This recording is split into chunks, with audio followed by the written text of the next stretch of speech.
नमस्कार। आज रेडियो पथि पाठशाला को स्वागत करुच्ची। मु डाक्तर बलराम साहू।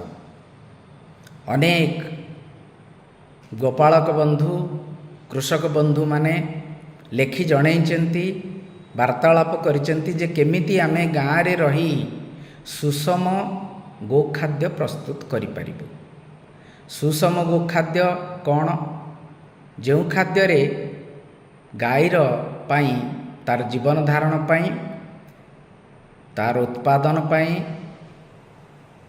विभिन्न प्रकारर खाद्य पदार्थ यथा शर्करा बा कार्बोहाइड्रेट, प्रोटीन, चर्बी बा फैट, धातव लवण, मिनेराल एवं प्रोटीन युक्त रहिबो।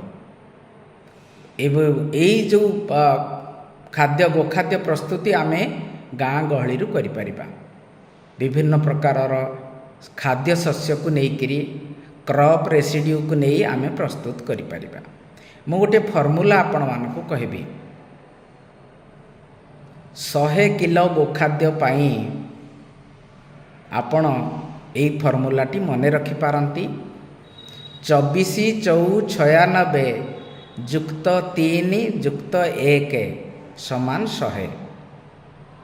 24 किलो कुंडा, 24 किलो खुद, 24 किलो डाली जातीय फसल तार खदड़ा भाव में पेशा होइतिबो, 24 किलो ऑयल केक बा पीढ़िया एमिति हेले 24×4=96 किलो।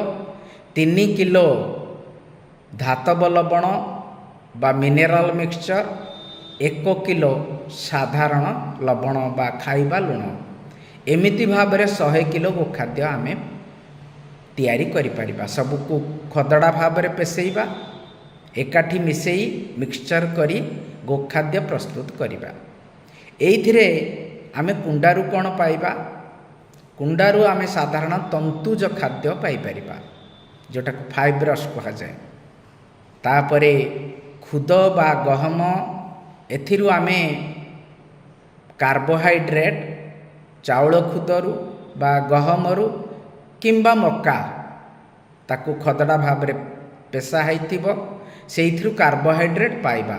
श्वेतसार जातीय खाद्य जहाकू शक्ति जोगेब। कार्बोहाइड्रेट खाइले जो शरीर भितर शक्ति उत्पादन हब, ऊर्जा प्रस्तुति हब। प्रोटीन प्रोटीन शरीरर मांसपेशी गठन करिब। एहा साधारणतः भाव में आमे आम गाँ गहल रे मिलुवा विभिन्न प्रकारर डाली जातीय फसल मुग, बेरी, कोलथ, हरड़ एगुड़ी को आमे खदड़ा भाव में पेसई एथिरे मिसेइबा। तापर आसीबो चर्बी। ए चर्बी जातीय खाद्य मोस्ट भावरे साधारणतः भावरे आमे ऑयल केक बा पीढ़ियारू पाइबा। बादाम पीढ़िया हेउ, राशि पीढ़िया हेउ बा शीत दिने वर्षा दिने सोरिष पीढ़िया हेउ बा अलसी पीढ़िया बा सूर्यमुखी पीढ़िया यही सब को आमे देई परिबा। तेणु सेई फॉर्मूला अनुसार दबा 24×4=96 3=1 समान 100।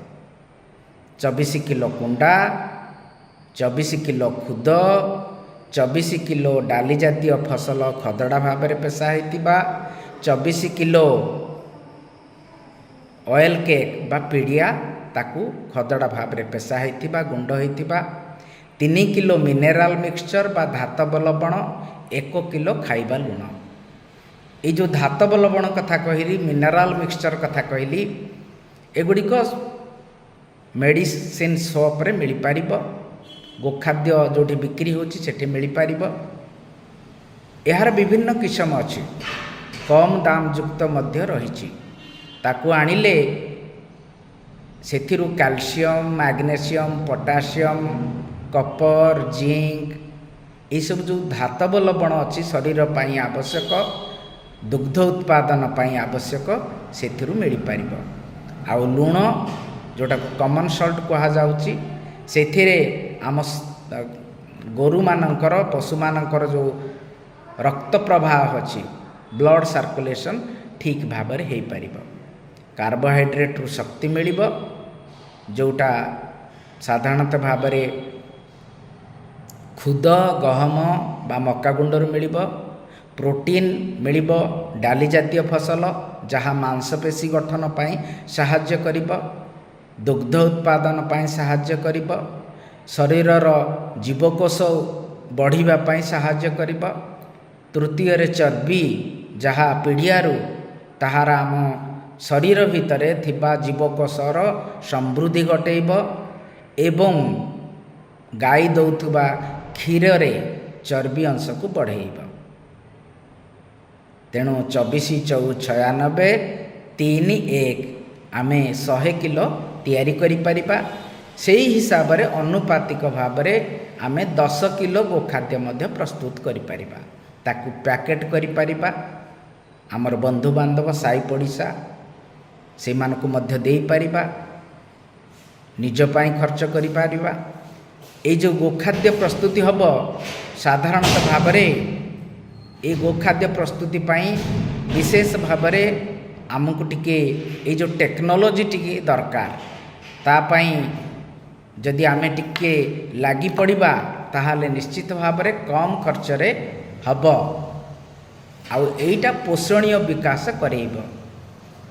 ଯେଉଁ ବନ୍ଧୁମାନେ ମୋତେ ପଚାରିଥିଲେ, ଟେଲିଫୋନ୍ ମାଧ୍ୟମରେ କହିଥିଲେ ଯେ ଆମେ କେମିତି ଗୋଖାଦ୍ୟ ସୁଷମ ଗୋଖାଦ୍ୟ ପ୍ରସ୍ତୁତ କରିବୁ, ଏହା ଆପଣ ନିଜେ କରିପାରିବେ। ଆଜି ପାଇଁ ଏତିକି।